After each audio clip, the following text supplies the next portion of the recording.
The royal court of Eryndor gathered at midnight to watch a servant girl bleed on broken moonglass. They called it judgment. That made the cruelty sound sacred. Liora Vale stood barefoot at the center of the throne hall, with silver chains around her wrists and frost-cold marble beneath her feet. Before her, scattered across the black floor, lay the shattered remains of the moonglass arch, the oldest relic in the palace. Its fragments glittered like fallen stars, beautiful enough to worship and sharp enough to carve flesh from bone. No one had swept them away. No healer had been called. The court wanted the shards exactly where they were. Evidence looked stronger when blood was added to it. Liora wore the gray dress of the lower household, patched at the sleeves, damp at the hem from washing steps before the guards dragged her upstairs. Around her left wrist burned the thin white mark of the servant oath, the magic that bound her to the palace and punished disobedience before thought could become rebellion. She had no family crest, no noble witness, no wolf banner behind her name. Only the oath, only the accusation. Only hundreds of wolves watching from velvet balconies, waiting to see whether a girl born beneath stairs would scream like someone important. At the far end of the hall, Alpha King Rowan Maeric sat on the black wolf throne. He was not old, but power had made him seem carved instead of born.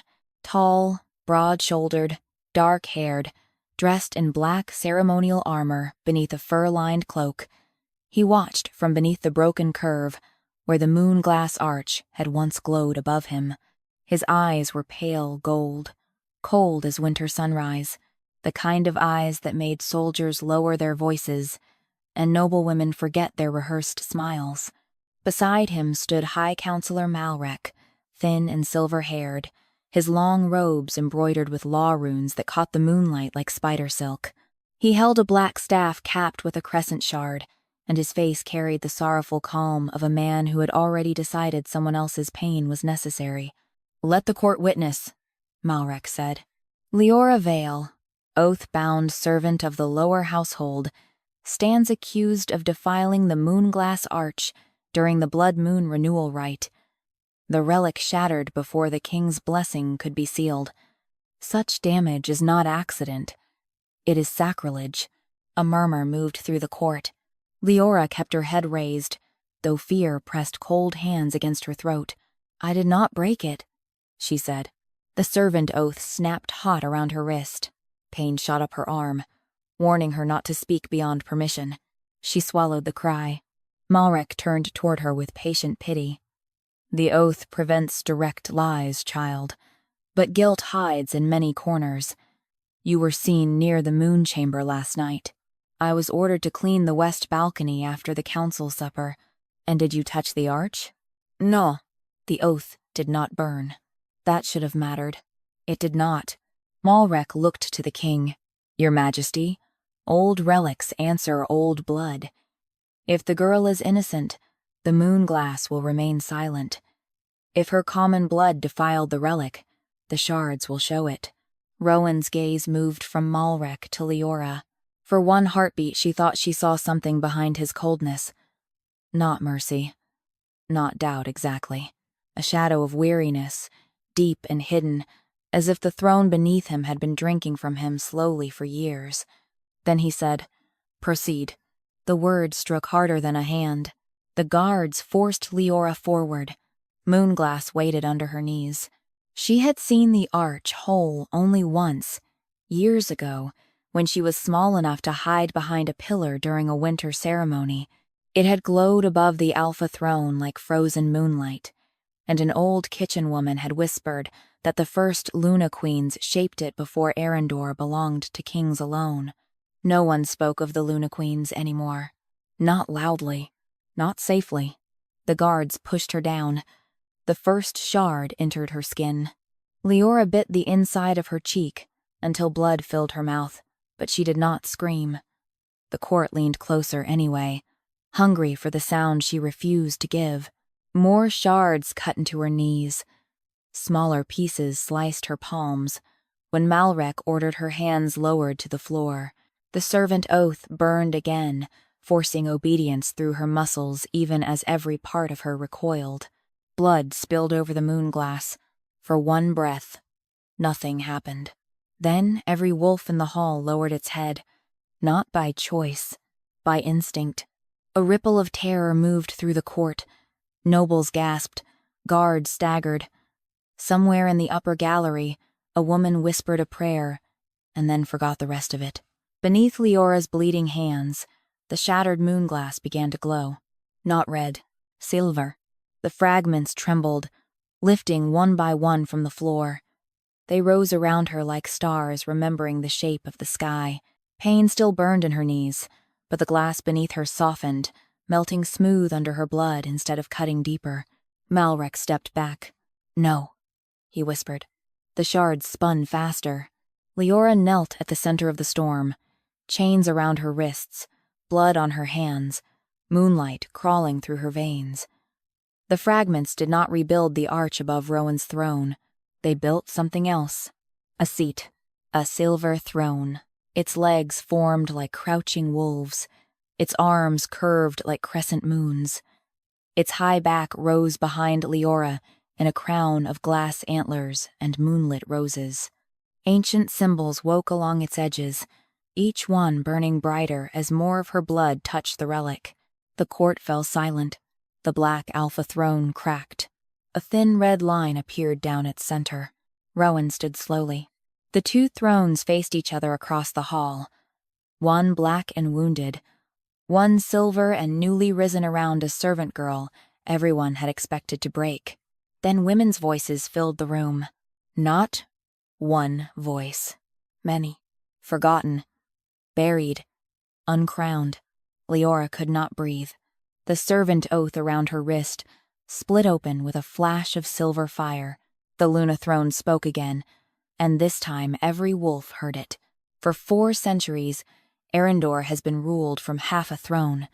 Rowan's face went pale beneath his control. Maeric lifted his staff. "Your Majesty." Step away from her. But the throne was not finished. The silver glass brightened around Leora, and the voices of the forgotten Luna Queens spoke through her blood. The oath-bound daughter has returned. The chains fell from Leora's wrists, and for the first time in her life, no command burned beneath her skin. The chains fell from Leora's wrists, and the sound they made on the marble was smaller than it should have been. After all the years they had ruled her body, punished her breath, and turned obedience into instinct, she expected their breaking to sound like thunder. Instead, they struck the floor with 2 soft silver notes and lay there useless, like dead snakes whose venom had finally forgotten its purpose. No command burned beneath her skin. For one impossible heartbeat, Leora did not understand freedom. Her hands were still bleeding. Her knees still throbbed from the moonglass. The court still surrounded her with horror, suspicion, and fear. Alpha King Rowan Maeric still stood before the cracked black throne, and High Counselor Maeric still held enough power in one raised hand to make half the nobles tremble. Yet the servant oath was gone. The magic that had always answered before she could choose remained silent. Leora looked down at her bare wrist. There was no mark, only a faint line of silver where the oath had split, and beneath it, new letters slowly forming in light. Not Vale. Avenmere. Leora Avenmere. The name entered her like a memory she had been born without. A woman in the upper court gasped. Avenmere is extinct.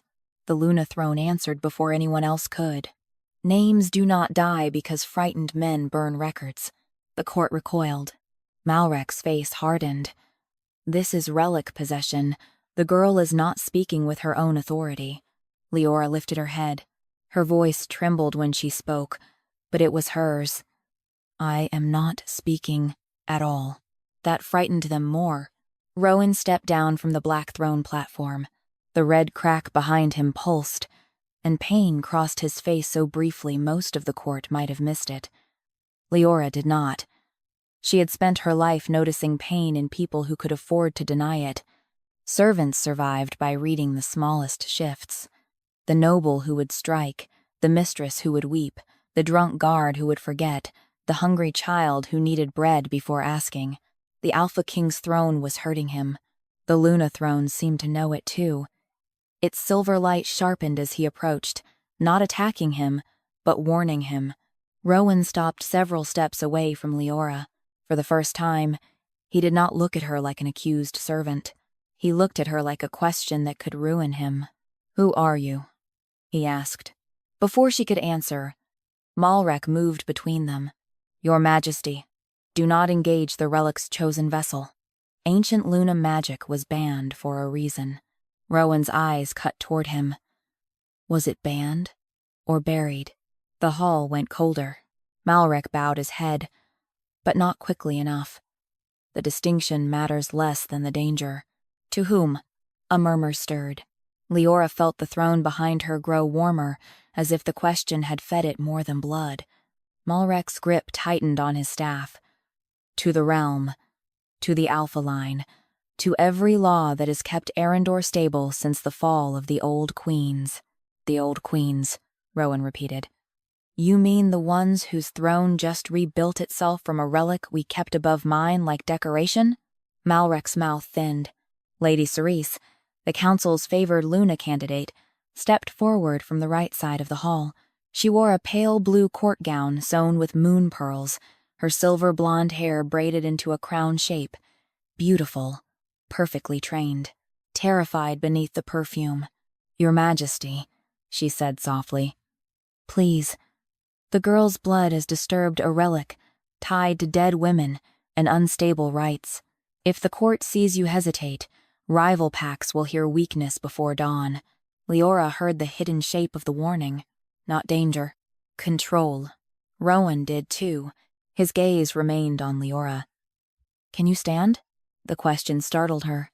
No one had asked whether she could stand. They had asked whether she was guilty, whether she had touched the arch, whether she understood sacred law, whether her blood would prove her common, but not whether pain had made her unable to rise. Liora placed one hand on the silver arm of the throne and tried. Her knees failed. Rowan moved instantly. The Luna throne flared. Silver shards lifted between them like blades. Rowan stopped, jaw tightening. Liora saw the anger in his face, not at her, but at being unable to reach her, without the throne itself refusing him. The silver shards hovered, beautiful and deadly. The throne spoke. Not while he stands crowned by stolen silence. The words struck Rowan visibly. Maeric seized the moment. "You see? It rejects the living Alpha. It is not balance. It is rebellion." "No," Liora whispered, gripping the throne arm. "It is memory." The silver shards turned toward her. Listening. She did not know how she knew. She only felt the truth moving under the glass. The throne was not a weapon hungry for revenge. It was a witness starved for centuries. "Memory of what?" Rowan asked. The Luna throne answered with light. The hall vanished. A vision opened around them. The court saw Eryndor's throne hall as it had once been. Brighter, wider, alive with moon banners and black wolf standards hanging side by side. Two thrones stood at the head of the hall. The black Alpha throne and the silver Luna throne. On the silver seat sat Queen Ismara Avenmere, dark-haired, calm, crowned in moonglass. Beside her stood the first Alpha King of Eryndor, his hand near hers but not over it. Between them, a law tablet glowed with two blood marks, Alpha Comment, Luna Consent. The vision shifted. War drums, border fires, councilmen whispering that two voices made a crown slow. Ismara, refusing to approve the execution of servant-born children accused of enemy blood. The Alpha King torn between fear and love. A council elder lifting a black glass blade. The vision broke before the strike landed. When the hall returned, no one spoke. Then the black Alpha throne cracked again. Rowan staggered, one hand going to his chest. Liora reached toward him without thinking. This time, the Luna throne did not stop her hand. It allowed the gesture, but not the touch. Maeric slammed his staff into the marble. Black law runes burst across the floor, circling the silver throne. "The relic is contaminating the court," he said. "By half-crown emergency authority, Liora Vale is to be confined beneath council seal until the danger is contained." Liora felt cold return. Not from the throne. From the words, confined, contained, named incorrectly. The Luna throne blazed. "Avonmere," it corrected. Maeric ignored it. "Guards." The guards hesitated.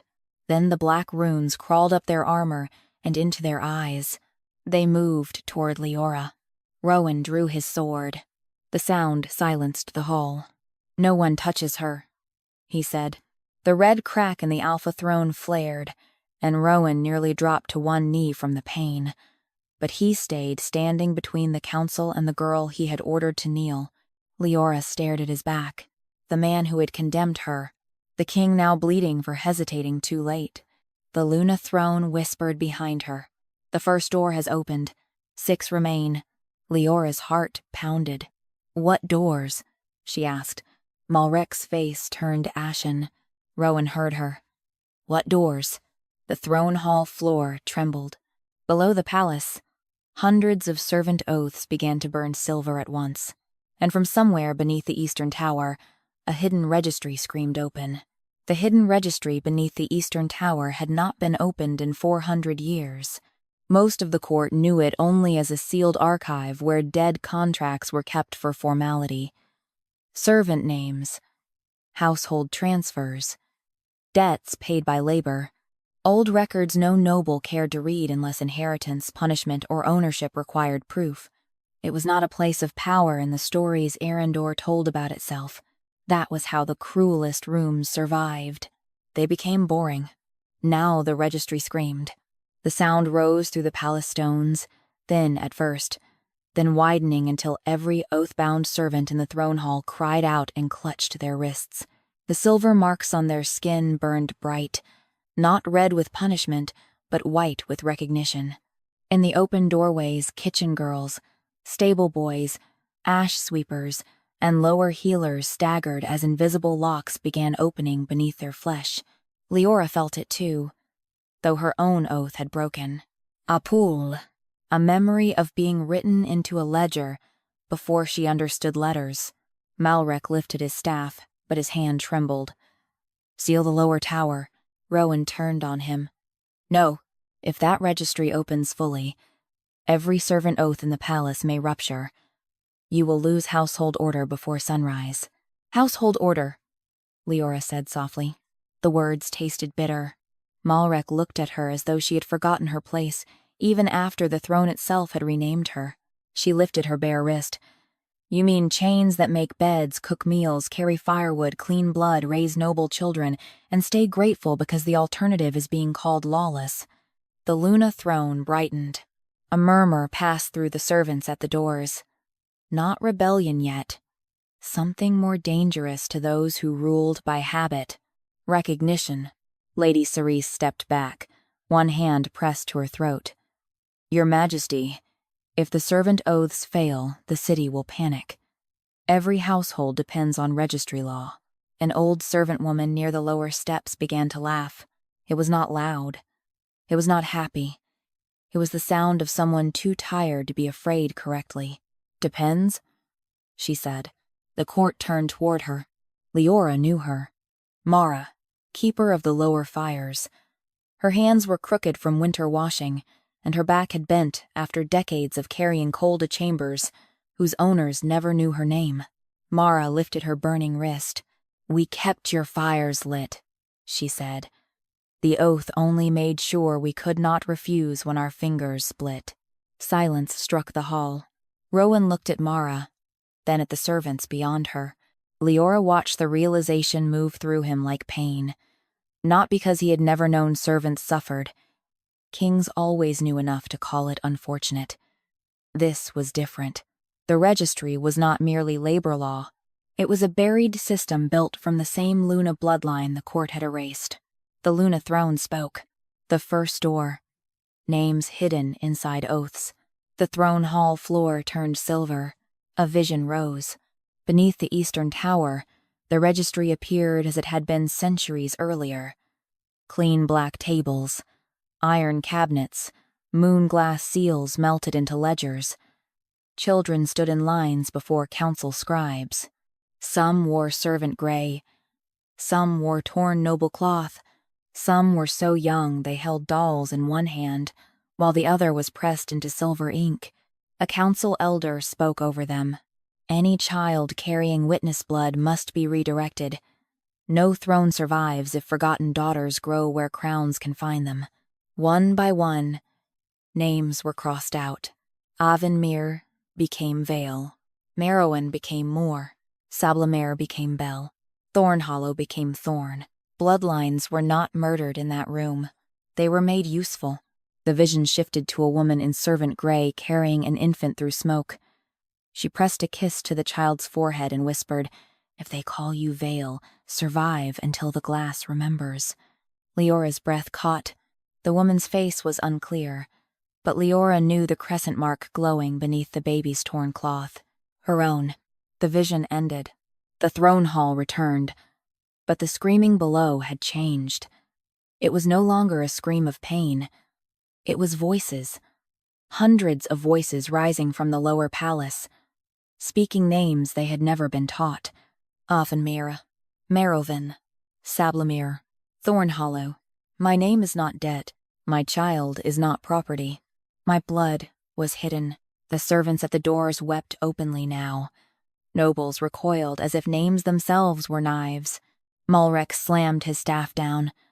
Black runes shot across the floor, racing toward the open doors, toward the servants, toward Mara's burning wrist. Rowan stepped forward with his sword, but the cracked alpha throne pulsed red behind him. He faltered. Liora saw the trap. Every time Rowan answered through royal force, the half-crown fed on him. The broken throne used his own authority as fuel. If he fought Maeric only as alpha, he would bleed into the same system he was trying to resist. "Do not command it," Liora said. Rowan's eyes flicked to hers. "What?" "Witness it." Something passed between them. Doubt. Understanding. Risk. Then Rowan lowered his sword. The court gasped. He faced the servants in the doorway, palms open, wolf-gold eyes burning with effort as the throne behind him clawed at his blood. "I do not command you to speak," he said. "I witness what was taken." The red crack in the alpha throne flared violently. Rowan staggered, but stayed upright. The Luna throne answered. Silver light burst through Maeric's black runes and shattered them before they reached the servants. The registry scream below became a roar of burning pages, but no smoke rose. Only ink, lies, and forged oaths caught fire. Mara stepped into the throne hall. No one stopped her. She lifted a charred page that had appeared in her hand as if carried by the fire below. On it, one name glowed silver through the burned ink. "Elira Merowan," she said. Her voice broke. "My grandmother," the Luna throne spoke. "Recorded as debt servant, born as witness blood, bound unlawfully." Mara began to cry. Leora's own eyes burned, but she did not look away. Rowan bowed his head to the old woman. "Not deeply, not ceremonially. Enough. Her name will be restored," he said. Maeric's voice cut coldly through the hall. "Restore one name, and 1,000 will come. 1,000 names become claims. Claims become conflict. Conflict becomes war." Liora looked at him. "You buried people and called their return disorder. And you think return is gentle," he snapped. "You are a girl with bleeding knees standing inside a throne you do not understand." "No," Liora said. "I am a girl with bleeding knees because you understood it too well." The silver throne flared behind her. The registry fire below reached its height. The first door opened fully. Across the palace, oath marks cracked from servant wrists like glass breaking underwater. Not all vanished. Some remained, glowing, waiting for review, but none burned red. None punished speech. None answered Maeric. For the first time, The servant class of Eryndor could say no. The throne hall trembled under the weight of that silence. Then Lady Cerise screamed. She fell to her knees, clutching the crescent ribbon around her throat. 2 other Luna candidates collapsed beside her. Silver threads appeared beneath their skin, beautiful and terrible, woven around wrists, throats, and hearts. Maeric vent pale. Liora felt the next door opening. The Luna throne whispered through the glass. The second door. Marriages made into cages, and every bride vow in the court began to bleed moonlight. The bride vows bled moonlight, not blood. That would have been easier for the court to understand. Blood meant injury. Blood meant a wound someone could bandage, hide, or blame on the person who carried it.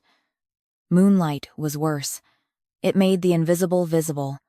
It turned pretty things honest. Across the throne hall, silver threads appeared on every Luna candidate. They glowed beneath jeweled collars, beneath embroidered sleeves, beneath soft ribbons tied around throats and wrists. The threads were beautiful until they tightened. Then beauty became a leash. Lady Cerise knelt on the marble, one hand clawing at the crescent ribbon around her neck. Her eyes were wide with terror. But what struck Liora most was not the fear. It was recognition. Cerise had known something was wrong with the vows before the throne revealed it. Perhaps not fully. Perhaps not in words. But her body knew. Her wolf knew. Every woman trained for Luna power knew the shape of the cage even when the court called it honor. Maeric's voice cracked through the hall. "Do not touch the candidates." Rowan turned toward him. "Why?" The High Counselor's jaw tightened. The Luna throne answered instead. Because the vows were never meant to be read by the women who carried them. The silver threads around Cerise's throat flared. She cried out. Liora stepped down from the throne path and crossed the marble toward her. Her knees still hurt with every movement, but the moonglass no longer cut her. It shifted under her feet, forming a narrow silver road. Rowan moved as if to follow. The throne gave a low warning. Not this door. Liora understood before he did. The second door could not be opened by an Alpha King's rescue.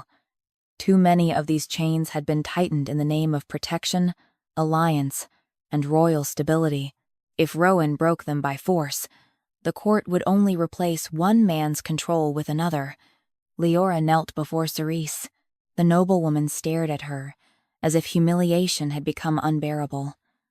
Only minutes earlier, Cerise had stood above Liora, urging Rowan to fear her. Now she was the one kneeling, silver threads cutting into her skin. "Do not pity me," Cerise whispered. "I do not," Liora said. Cerise flinched. "I am asking," Liora continued, "whether I may touch the ribbon." The question moved through the hall with strange force. A servant asking a Luna candidate for permission. A bloodline stolen into chains asking a woman shaped for a throne whether she chose witness. It was so small, and because it was small, it revealed the size of what had been missing. Cerise stared at her. Then she nodded once. Liora touched the crescent ribbon. The throne hall filled with vows. Not the vows spoken at weddings beneath moonlight. Not the public promises of protection, loyalty, shared wolf, shared blood. These were the hidden vows beneath them, written in council ink, sealed in bridal ornaments, and passed from mother to daughter until women mistook warning for wisdom. A wife shall soften the Alpha's rage but never name its source.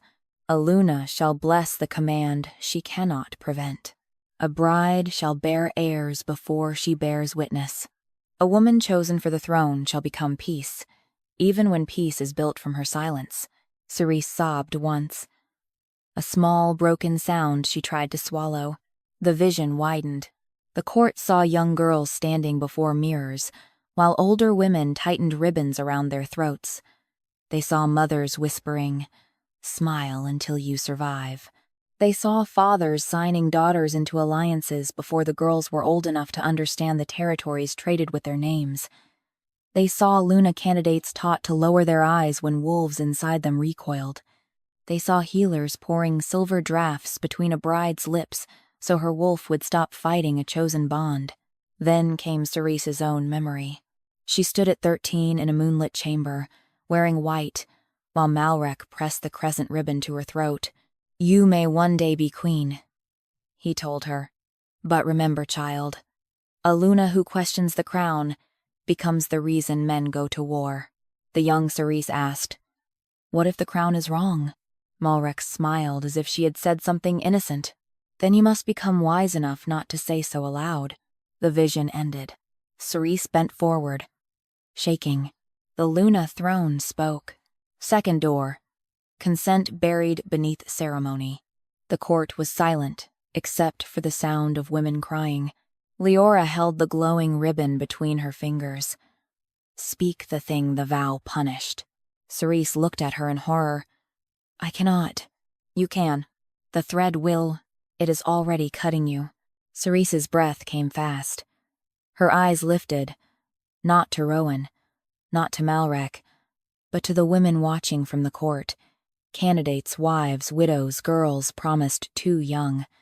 Then she said, "I did not want the throne." The silver thread snapped. The sound was soft. The effect was not. Every hidden bride vow in the hall trembled. Cerese collapsed into a breath that seemed to come from deeper than her lungs. Around the room, other women began speaking, some in whispers, some through tears, some with fury breaking years of polished training. I was promised before my first shift. My wolf hated the man they called my match. My sister disappeared after refusing a Northern Alpha. My wedding contract names my first son before it names me. I was told love was childish and obedience was noble. With each truth, more threads snapped. The Luna throne grew brighter. The black Alpha throne bled harder.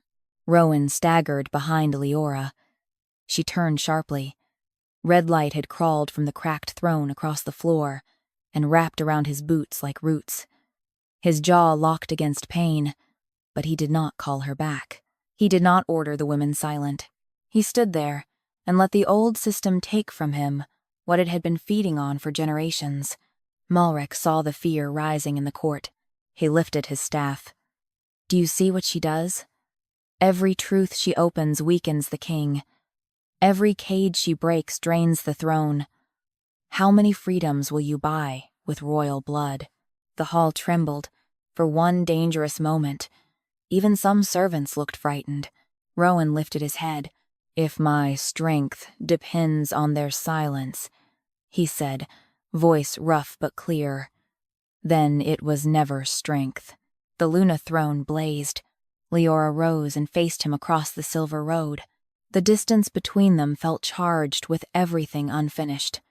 His command that had made her kneel, his refusal to let the guards take her, the throne's rejection, the strange ache of seeing him choose pain over a lie. Maeric slammed his staff down. A spear of red light shot from the Alpha throne into Rowan's chest. He dropped to one knee. Liora ran to him. This time, the Luna throne did not stop her. She reached Rowan as his wolf shadow flickered behind him, wounded and half-formed. His hand found hers on the marble, not gripping, only anchoring. "Do not close the doors," he said through pain. "You could die. Then do not make my survival another reason they stay chained." The words struck too deeply for answer. Liora looked toward the bleeding Alpha throne. "What is the third door?" she asked. The Luna Queens answered with a low, sorrowful howl. "Wolf inheritance." Behind Rowan, his wounded wolf opened its golden eyes. The third door opened not beneath the palace, but inside the Alpha King. For one terrible breath, every wolf in the throne hall heard Rowan's wolf inhale. The sound was not a roar. It was not the proud, ceremonial growl nobles praise during coronations or border victories. It was rough, wounded, and old with pain, as if the beast had been buried under commands so long it no longer trusted air when it found it. Rowan knelt on the black marble, one hand braced against the floor, the other still caught in Liora's blood-marked fingers. Red light pulsed through his armor from the cracked alpha throne, piercing him through the chest in a line of throne fire. Behind him, his wolf shadow rose and collapsed, enormous but unstable, black fur streaked with red cracks. Liora felt the pain through their joined hands. Not all of it. Enough, the Luna throne whispered behind her. Wolf inheritance was broken when sons were taught to command before they were allowed to listen. The throne hall changed. The marble floor darkened into wet earth. Moonlight became winter rain. The court vanished into a vision of the royal wolf yard years earlier, where a younger Rowan stood at 12 years old, soaked to the skin, beside a black wolf pup with golden eyes. The pup pressed against his leg, trembling. Before them knelt a starving servant boy, accused of stealing bread from the winter stores. Maeric stood behind young Rowan, one hand on his shoulder. "Give the order," Maeric said. The boy, Rowan, stared at the servant. He was hungry. He stole from the crown. He is younger than I am. He is old enough to learn fear. The wolf pup growled at Maeric. Young Rowan flinched, not from the growl, but from the pain that crossed the pup's face when Maeric pressed a silver law seal to its brow. "The wolf must answer the throne," Maeric said. "Not pity, not doubt, not weakness." The pup screamed. In the present, Rowan made the same sound through clenched teeth. Leora's grip tightened. "They trained your wolf against itself." The vision shifted. Rowan, at 15, ordered to watch border prisoners executed after a council trial that lasted less than an hour. His wolf refused to shift for the ceremony. Maeric called it discipline failure. Rowan spent the next night locked beneath the old throne chamber, while law runes burned around his wolf's shadow.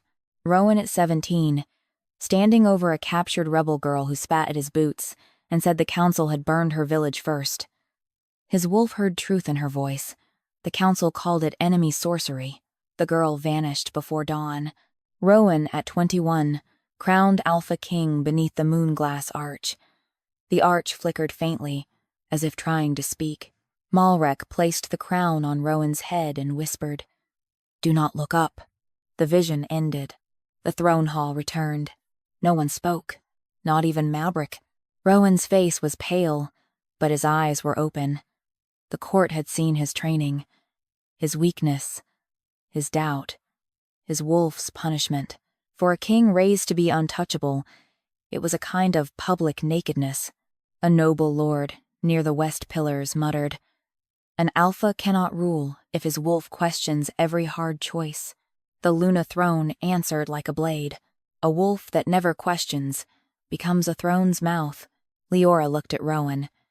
"Can I speak to him?" His eyes met hers. For a moment, the hall disappeared between them.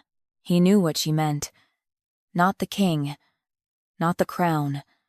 The wolf beneath the pain. Fear moved across his face before control buried it.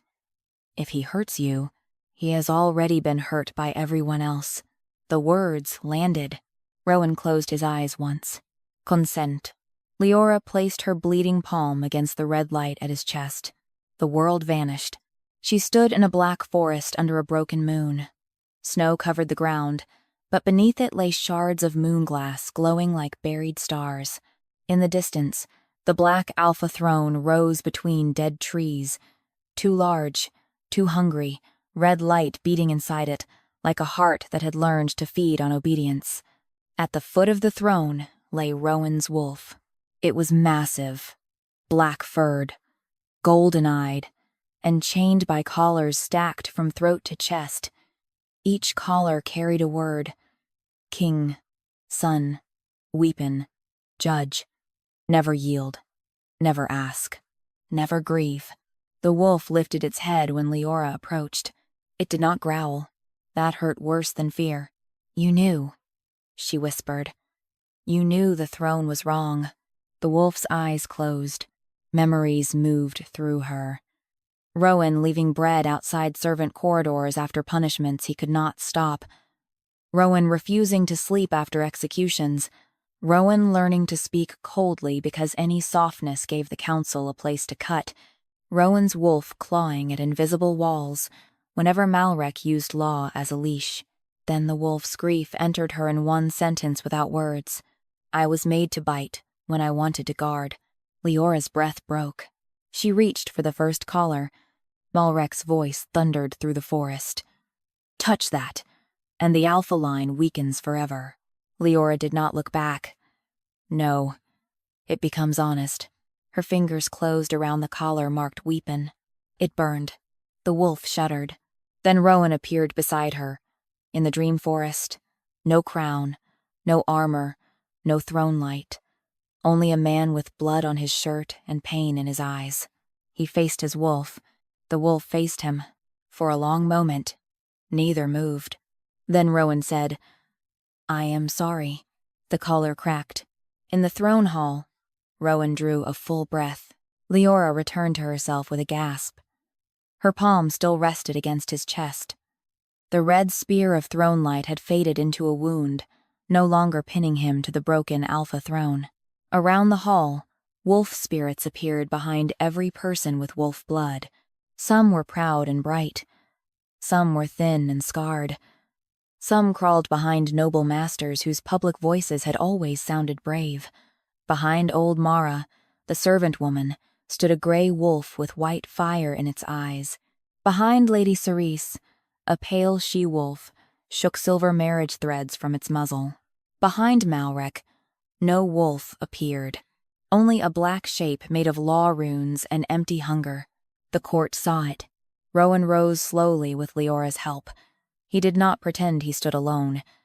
That, too, became a kind of judgment. His voice was rough, but it carried. From this night forward, no alpha child in Eryndor will be sealed to throne command before his wolf can speak. No council elder will train royal wolves through law runes. No execution, war order, or blood judgment will stand if the wolf rejects witness before both thrones. A furious noble shouted, Then kings become servants to beasts. Rowan turned his golden eyes on him. Better than beasts made servants to cowards. The Luna throne blazed. The third door opened fully. Maeric stepped backward toward the cracked alpha throne, his staff shaking in his hand. You are opening records sealed for the survival of the crown. No, Liora said, standing beside Rowan with blood on her hands and moonlight burning over her heart. We are opening records hidden from it. The silver shards of the Luna throne lifted, forming a path toward the broken moonglass arch behind the black throne. Every fragment reflected a woman's face. The fourth door opened, and the portraits of the dead Luna queens began to bleed silver light from their eyes. The dead Luna queens opened their eyes from the western wall, and Eryndor's court finally saw what silence had cost. For centuries, their portraits had hung above the throne hall as decoration. Beautiful women in silver crowns, gentle hands folded over velvet gowns, names written beneath them in gold. Birth, marriage, death, nothing more. They had been reduced to elegant proof that alpha kings had once taken wives, produced heirs, and buried women politely beneath royal songs. Now silver light bled from their painted eyes. It ran down the frames, across the stone wall, and over the black marble floor in thin, shining streams. The light gathered around the broken moonglass arch, where the remaining shards trembled above Rowan's cracked throne. Each fragment turned like a mirror, and in every mirror Liora saw a different woman, not silent, not decorative, not dead enough to be harmless. Queen Ismara stepped from her portrait first. Her form was made of moonlit glass and old blood memory, her dark hair braided beneath a cracked crescent crown. Behind her came others. Selwyn of Merowyn with burned fingertips, Delira Sablemere with a scar across her throat, Orienne Thornhollow carrying a child's broken bracelet, and more queens whose names had been shortened by history until grief itself sounded tidier. They did not bow to Rowan. They did not bow to Liora.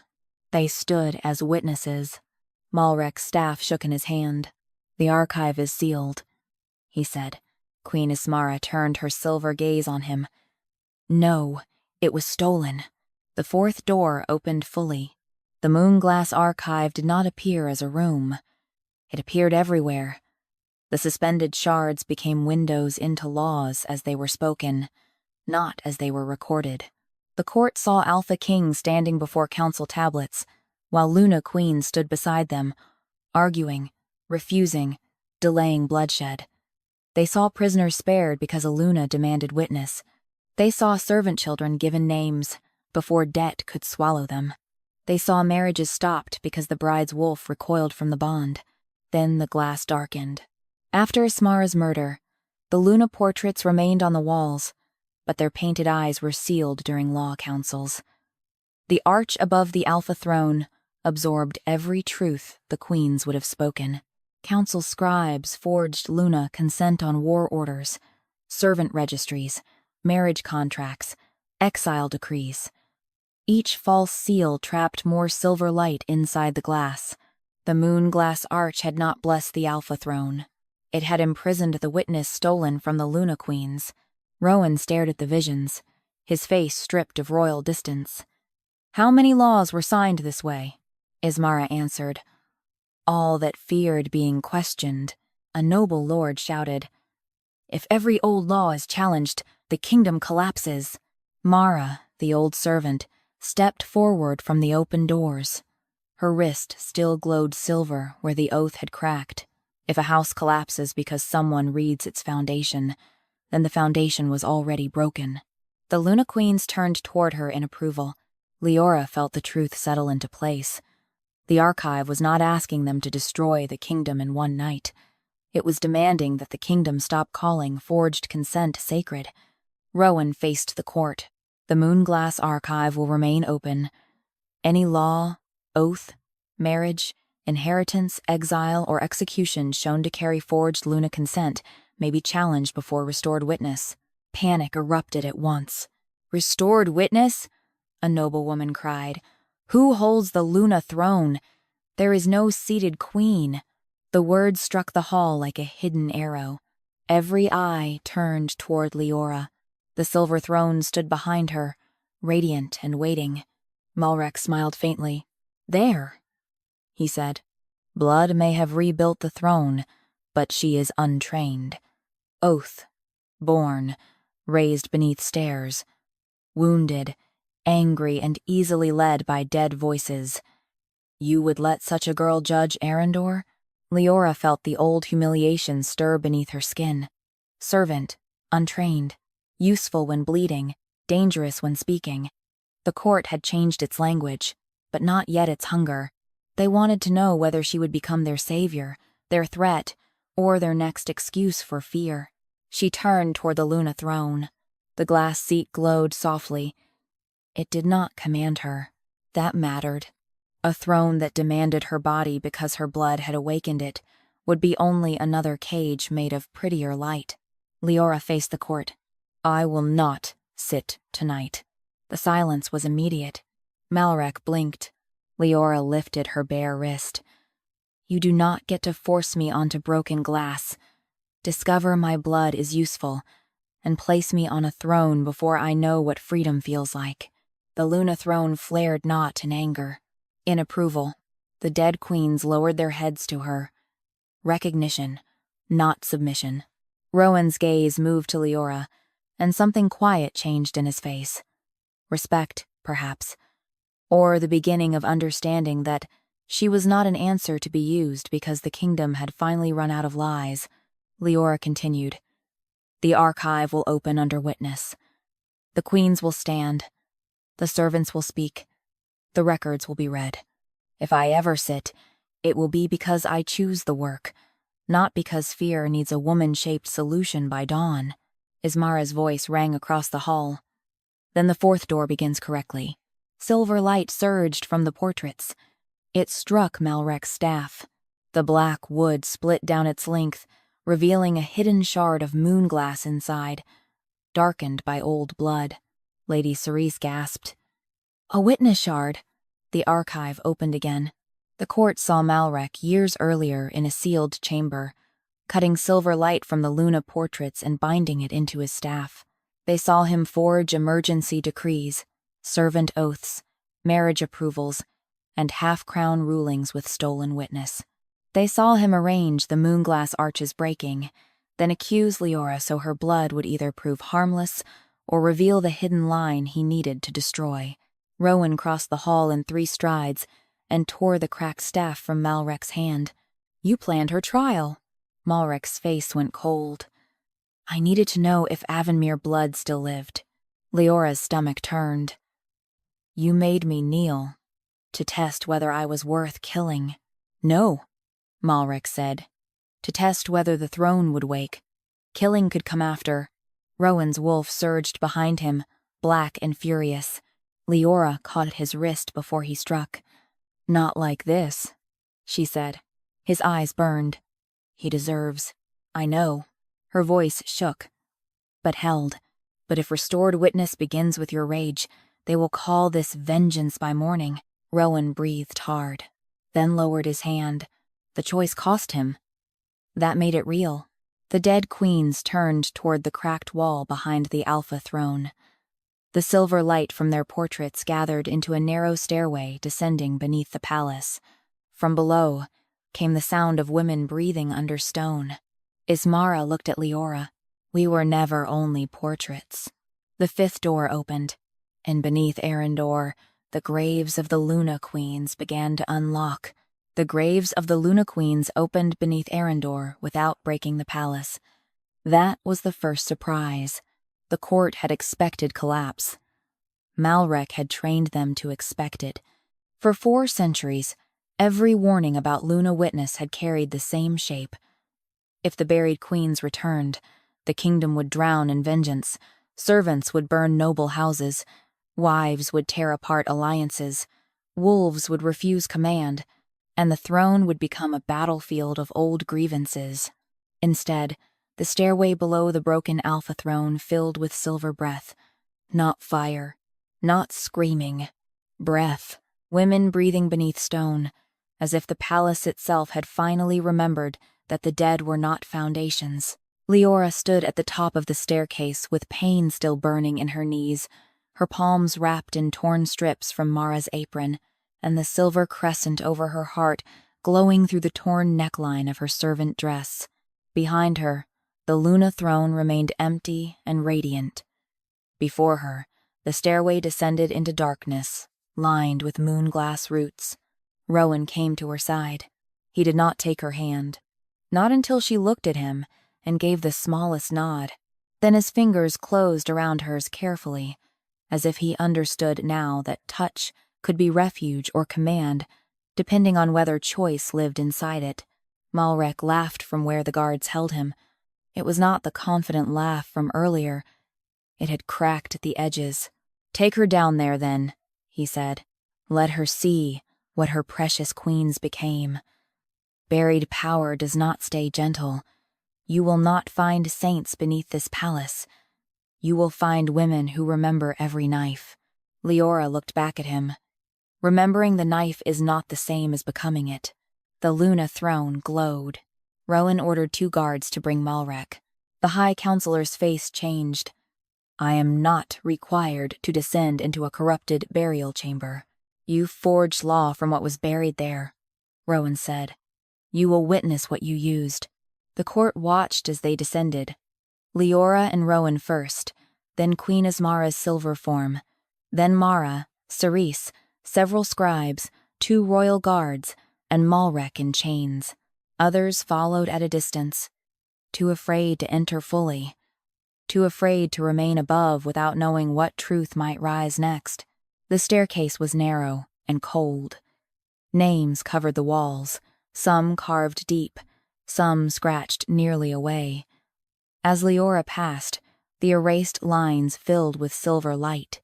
Ismara Avonmere, Selvan Merovin, Daelida Sablamir, Orion Thornhollow, Myrith Glass-born, Avena Wintermere, hundreds more. Not all queens by crown, some queens by blood, some by witness, some by refusal. Women who had stood beside Alpha Power and said no when no was needed. Women whose names had been shortened in history until only marriage remained. At the bottom lay the burial chamber.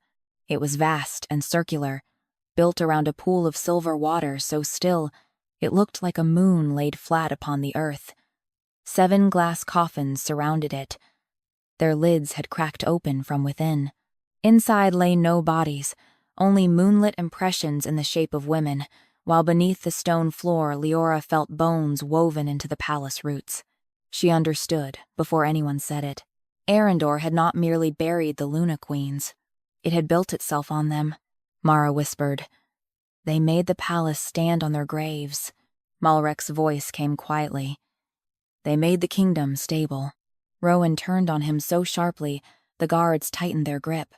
Do not call murder architecture. The silver pool rippled. One by one, the buried queens rose around it. They were not fully ghosts and not fully memories. They were witness given form. Their faces held grief, but not madness. Their eyes held anger, but not chaos. Queen Ismara spoke for them. We do not ask for slaughter.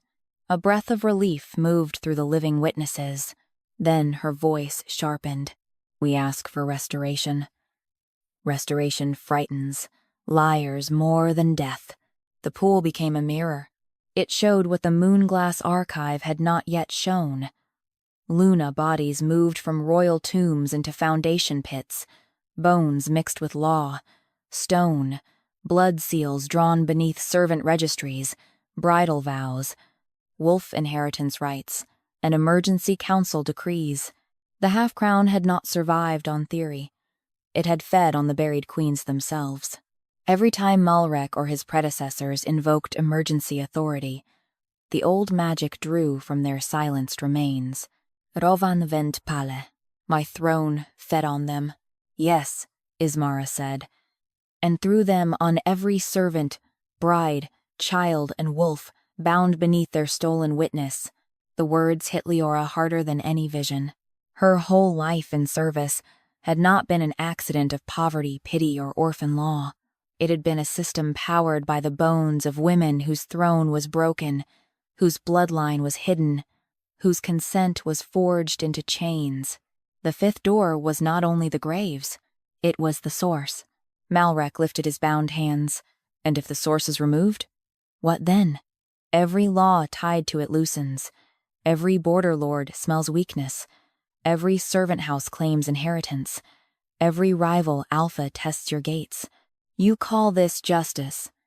But justice without structure is only a prettier word for ruin. Rowan did not answer quickly. That mattered. A foolish king would dismiss the danger because he wanted to sound righteous.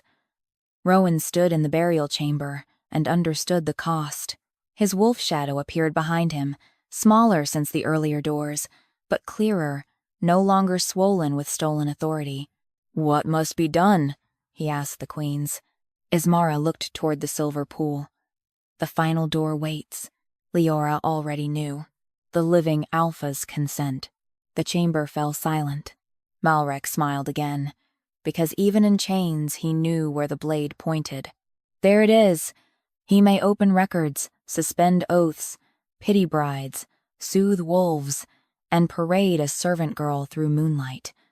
But the final restoration requires him to limit his own throne forever.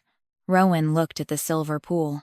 Leora's grip tightened around his hand before she could stop herself. You do not have to answer tonight. He turned toward her. Would waiting free the servants whose oaths still burn? No. Would it release the brides whose contracts remain sealed? No. Would it stop the throne from feeding on the queens below us? Her voice dropped. No. Then waiting saves only me. The queens watched him. Maeric spoke softly. It may strip your alpha command. Enough that your enemies will call you half-crowned. Rowan's mouth tightened. Perhaps I have been half-crowned all along. He drew the small ceremonial blade from his belt and cut his palm. Leora's heart lurched. He did not reach for her blood. He did not turn sacrifice into romance or guilt. He walked to the silver pool alone. I, Rowan Maeric, living alpha of Eryndor, give consent for the half-crown to die, he said. Let every law built on buried Luna witness lose authority. Let my throne answer what it stood above. Let my wolf keep only what belongs to him by truth. His blood fell into the pool. The palace screamed. Above them, the black alpha throne shattered. Rowan dropped to one knee as red light ripped from his chest and dissolved into the water. His wolf shadow broke apart behind him, then reformed smaller, whole, golden-eyed, and alive. The Luna Queens lowered their heads. Not to him, to the choice. The seventh door opened, and for the first time in 400 years, Eryndor had two thrones again. For a long moment, after the seventh door opened, no one in Eryndor dared speak. The burial chamber held its breath around the silver pool. Rowan remained on one knee, one hand pressed to the stone, his blood still rippling across the water where the half-crown had died. Behind him, his wolf stood whole for the first time Liora had ever seen it. Smaller than the monstrous shadow the throne had once fed, but clearer. Its black fur no longer bled red light. Its golden eyes no longer looked like command sharpened into pain. It looked alive. Note invincible. Alive. Liora knelt beside him, only after he lifted his gaze to hers. "May I?" she asked. The question was small, but the buried queens heard it. Rowan heard it. Even Maeric, chained and pale near the wall, heard it. Rowan's mouth tightened, as if the gentleness hurt more than the wound. Yes. She took his hand. The violet flame that had once burned between their blood did not flare violently now. It glowed low and steady, like a lamp shielded from wind. The two thrones had stopped tearing at one another. The Alpha throne above was gone. The Luna throne above remained empty. Between them, somewhere deeper than stone, the original vow had returned to its true shape. Command must answer witness. Witness must answer life. No voice owns the other. Queen Ismara looked toward the stairway. The root is restored. The branches remain poisoned. Liora understood. The half-crown was dead, but the kingdom was still full of people who had lived comfortably beneath it. Laws did not vanish from memory simply because magic withdrew. Servants still had no coin, no homes outside the palace, no family records they could trust. Brides still had contracts. Nobles still had estates built on forged consent. Border lords still smelled opportunity wherever a throne admitted fault. Above them, the witness bell began to ring. One deep note rolled through Eryndor. Then another. Then another. The sound passed through the burial chamber, up the moonstone stairs, through the shattered throne hall, into servant corridors, noble towers, kitchens, stables, wolf yards, and the sleeping city beyond the palace gates. It was not an alarm. It was a summons older than Alpha Command, a summons to hear what had been buried. Maeric laughed weakly from his chains. "Ring bells all you like. By sunrise, the noble houses will count what this cost them. By noon, they will call her blood a danger. By nightfall, they will ask whether a servant girl should be allowed to unmake 4 centuries of law." Rowan rose slowly with Leora's help. He looked less like the king the court had feared at midnight. He stood without the stolen force that had once made the Black Throne magnify every breath he took. Yet, something more dangerous remained. A man who had lost the lie and not run from the truth. "Then they will ask in public," Rowan said. When they returned to the throne hall, the court had changed. The black Alpha throne was gone, shattered into dark dust around a hollow in the marble. Silver roots glowed beneath the opening. Opposite it, the Luna throne stood completed, empty, and bright, surrounded by the moonlit forms of the buried queens. The broken glass that had cut Leora's knees was no longer jagged. It had smoothed into the floor, still silver, still marked by her blood, but no longer hungry for pain. The nobles stood in frightened clusters. The servants filled the doorways. The Luna candidates stood together near the western pillars, ribbons removed from their throats, diadems held in shaking hands. Lady Cerise looked stripped of polish, but not destroyed. Her pale wolf stood behind her now, no longer muzzled, watching the room with wary intelligence. Rowan stepped before the hollow where his throne had been. "The half-crown law is dead," he said. His voice carried without domination. "All servant oaths written through buried Luna witness are suspended. All marriage vows sealed beneath hidden council threads are suspended. All laws carrying forged Luna consent will be opened before restored witness. No noble house, council seat, or alpha order is exempt." The hall erupted. "That is impossible. You will bankrupt the estates. You will invite rebellion. Who governs while every contract is questioned?" Mara, the old servant, stepped forward from the lower doors, leaning on a cane. "The same people who cooked, cleaned, carried, mended, nursed, buried, and survived, while your contracts called us grateful."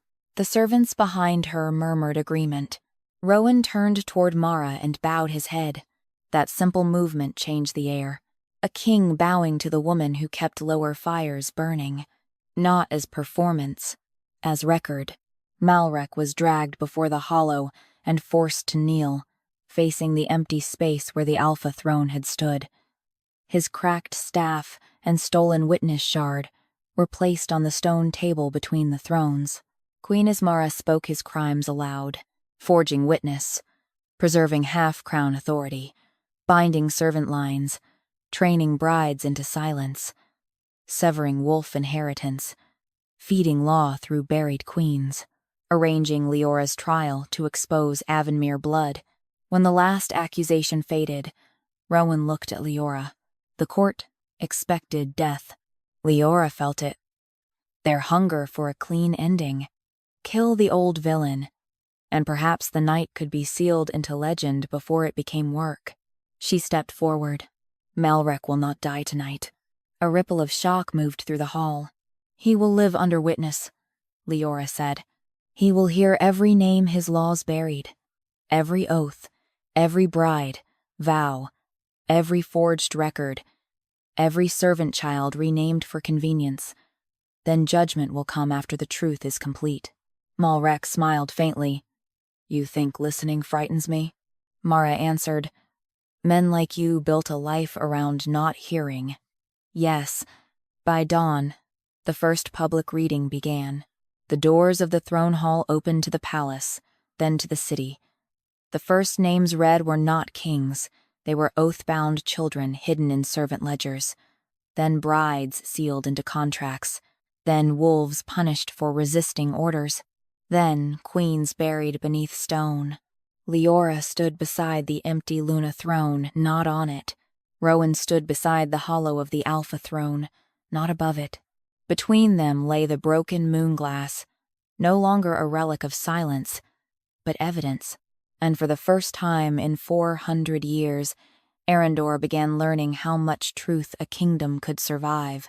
By the third day, Eryndor learned that truth did not arrive like a victorious army. It arrived like winter thaw.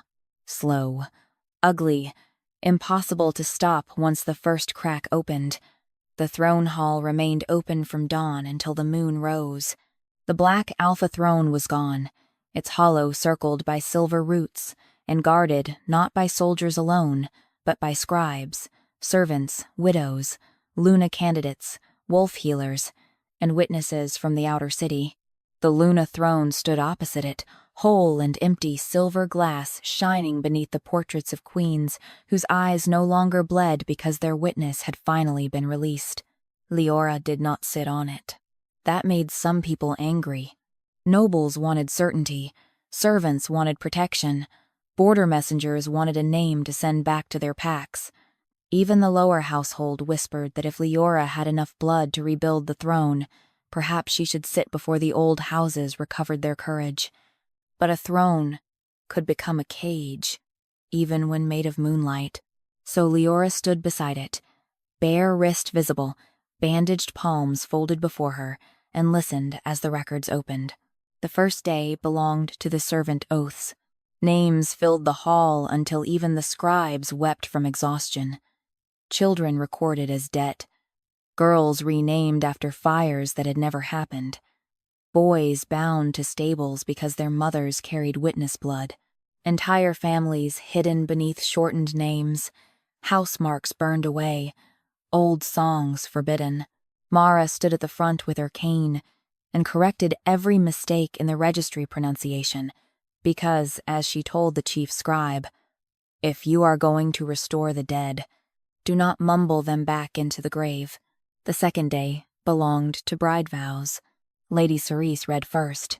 Her voice shook as she opened the Luna candidate ledgers and named every hidden clause sewn beneath ceremonial ribbons. She read aloud the vow that gave council matrons authority to drug a resisting wolf. She read the clause that allowed fathers to promise unborn daughters into future alliance. She read the line that called a bride's silence, political peace. When she finished, she removed the last silver thread from her throat and placed it on the evidence table. "I was trained to become soft law," she said. "I will now testify against the hands that trained me." No one cheered. The women in the hall did something quieter. They stepped closer. The third day belonged to wolf inheritance. Rowan stood through all of it. He did not sit on a replacement throne. He did not wear a crown. He remained at the witness table while healers, guards, old trainers, and former royal tutors confessed how alpha children had been taught to distrust mercy inside their own wolves. The records named law runes placed on wolf spirits too young to understand them, punishments for hesitation, coronation rites that severed doubt from command, discipline chambers under the wolf yard. When one old trainer tried to defend it as necessary strength, Rowan's wolf appeared behind him, not roaring, just standing, whole now, black-furred and golden-eyed, smaller than the stolen throne beast had once made it, but more alive. The old trainer could not finish his defense under its gaze. At sunset, Rowan ordered the discipline chambers opened and sealed as public evidence. No alpha child would be trained there again. No wolf would be punished for refusing a command before witness. That night, Liora found him alone in the shattered wolf yard. Snow moved lightly over the stones. The old training posts stood in rows like black teeth. Beyond them, the city bells marked the hour, and the palace behind them glowed with silver light from windows that had been dark for centuries. Rowan stood with one hand on a scarred post, his cloak moving in the wind. Liora stopped several steps away. "Should I leave?" He turned. And the question seemed to pain him, because it was the question he had learned to ask her. "No," he said. "Unless you wish to." She came beside him, leaving space. For a while, they watched the snow fall. "This was where they trained him?" Liora asked. "My wolf," Rowan said. "Yes," he nodded. "And me." The answer settled between them. Not excuse, not confession large enough to ask pity. Only truth. Liora looked at the post beneath his hand. Old claw marks cut deep into the wood. Some were low, made by a young wolf. Some were higher, stronger, angrier. "You remembered more today," she said. "Yes." "Was it worse than you expected?" His mouth tightened. It was worse because part of me already knew. She understood that kind of guilt. The truth one did not fully know, but had lived beside long enough to be responsible for not looking. Rowan glanced at her hands. "Do your knees still hurt?" "Yes." The answer struck him. "Good," she thought. "Let it." "I gave the order," he said. "Yes. I was told the relic would judge safely." "And you believed it?" "Because believing it kept your hands clean." He closed his eyes briefly. When he opened them, he did not defend himself. Yes, the honesty did not heal her, but it made the wound stop widening. "I do not know what forgiveness would look like," Liora said. "I will not ask you to find out quickly." The wind moved between them. His wolf appeared beyond the training posts and lowered itself in the snow. It did not approach Liora. It simply rested its head on its paws, watching her with quiet gold eyes. Liora looked at it for a long time. Then she said, "Your wolf is different now. So is yours." She almost laughed. "I do not have one." Rowan turned toward her. "The Luna throne disagrees." Before she could answer, Silver light moved beneath the snow at her feet. A small wolf-shaped shadow appeared there, not made of fur, but moonglass and breath, delicate as a reflection in water. It did not look like Rowan's wolf. It did not look like any beast trained for war. It was pale silver, thin, watchful, and old-eyed. Liora stopped breathing. Rowan did not move. The little silver wolf lifted its head toward her, not claiming, waiting. Leora's throat tightened. "What is it?" From the palace behind them, the Luna throne answered through the snow and moonlight. "Not all wolves live in the chest. Some live in witness." The silver wolf stepped closer and pressed its cold nose to Leora's bare wrist, where the servant oath had been. She began to cry then, quietly, not because she had gained power, because the part of her the world had called property had answered as living. Rowan looked away, giving her grief privacy, even while standing beside it. That was when Liora understood he was learning. Slowly, not perfectly, but truly. At dawn, the Border Lords sent their first challenge. They called Rowan half-crowned. They called Liora a servant sorceress. They demanded the Luna throne be sealed before witness law spread beyond Eryndor. Rowan read the letter before the open court, then placed it on the evidence table. He looked at Liora. "They will come." She looked at the empty Luna throne, then at the servants, women, wolves, and records gathered beneath it. Then let them find the doors open. The Border Lords arrived under a gray morning sky, and Eryndor did not close its gates. That was the first answer. They came with black horses, winter wolves, iron banners, and the kind of confidence men carried when they believed fear had already entered the room before them. Lord Valor of the Northern Ridges rode at the front, a broad man with a white wolf pelt over his shoulders and a scar cutting through one eyebrow. Beside him came Lady Morcant of the Eastern Pax, sharp-eyed and silver-haired, with 3 sons behind her in war cloaks. Others followed lords whose houses had grown fat beneath half-crown law, alphas whose marriages, borders, and inheritance claims might be questioned if Eryndor's witness court survived. They expected panic. They found the throne hall open. The black alpha throne was still gone. Its hollow remained visible, silver roots glowing beneath the marble. The Luna throne stood opposite it, empty and whole, surrounded by restored portraits whose painted eyes watched without bleeding. Between the 2 places sat the witness table, where broken moonglass, servant ledgers, bride vows, wolf inheritance records, and Maeric's cracked staff lay in plain sight. Rowan stood beside the hollow of the old throne, crownless, dressed in black but without ceremonial armor. His wolf stood behind him, visible to every wolf-blooded person in the hall, not enormous with stolen throne power, but whole, golden-eyed, and calm. Liora stood beside the Luna throne, not on it. That unsettled the Border Lords more than if she had claimed it. A servant girl sitting on the restored throne could be called ambitious, a hidden witch, a seductress of kings, a threat with a body to target. A woman refusing to be rushed into power was harder to name. Lord Valor looked from Rowan to Liora, then laughed once. So it is true. Eryndor broke its own throne and let a kitchen-blood girl stand beside the ruins. Mara, seated near the witness table with a stack of restored names, muttered, "Laundry, not kitchen." Liora almost smiled. Rowan did not. "Speak your challenge." Lady Morcant stepped forward. "We challenge the legality of this so-called restored witness.